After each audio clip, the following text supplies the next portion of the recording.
Hey, what's up guys? Welcome back to Dr. Says.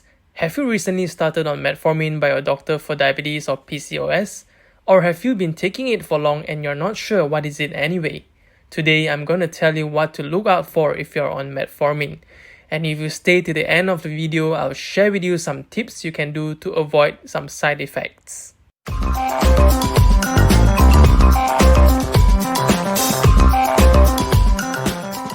Just a brief intro on how metformin works. Metformin works in three ways. First, it decreases glucose production from the liver. Second, it decreases intestinal absorption of glucose. And finally, it improves insulin sensitivity, which in turn increases glucose uptake by your organ and tissue. Moving on to the side effects. The number one side effect of metformin is gastrointestinal side effects. Examples include diarrhea, nausea, flatulence, dyspepsia, vomiting, and abdominal pain. It usually occurs during the initiation of the therapy. However, a minority of people do experience these symptoms after several weeks into the therapy. Stay till the end because I promise I'll share with you the tips to prevent these side effects. The second side effect is lactic acidosis. Metformin is able to increase the acid level in your body by increasing a substance known as lactic acid. In general, you do not need to worry about this complication and can safely take metformin unless you have a bad kidney, liver, or heart function to begin with. Number 3. Vitamin B12 deficiency. Long-term use of metformin has been associated with vitamin B12 deficiency, which in turn leads to anemia and neuropathy, i.e. nerve problems. You can prevent these by consuming foods rich in vitamin B12 or increased intake of calcium, as proven by this study. They are taking a total of 1.2 grams of calcium per day. If the deficiency is severe enough, one can also take 1,000 to 2,000 micrograms of oral vitamin B12 daily. Moving on to the contraindications. Number 1. Severe renal impairment. You should not be on metformin if your kidney function measured in eGFR is less than 30. If your eGFR is between 30 to 45, you should consider decreasing your dose to a maximum of 500 milligrams twice daily, with a close monitoring of your kidney function. Number 2. Severe hepatic impairment.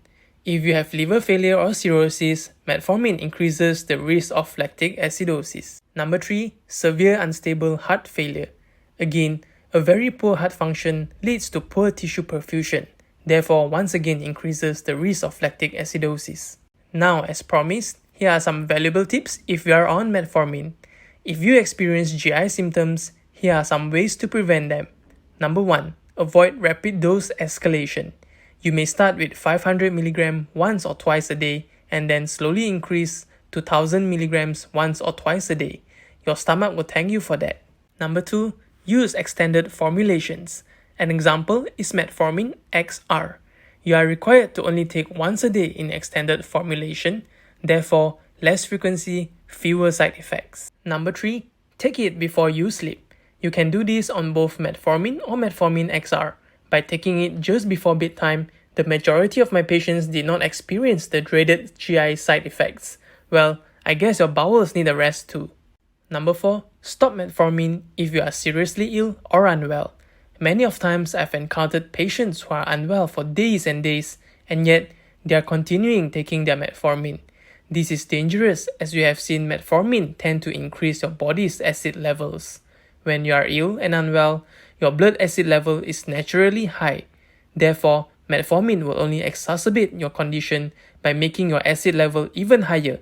And if it's severe enough, it is potentially life-threatening. So there you have it guys. Thank you for watching, and if you missed the rest of this diabetes series, you can proceed to click on the link on the screen now. Stay safe, stay healthy, and remember to like, share and subscribe for more content like this in the future.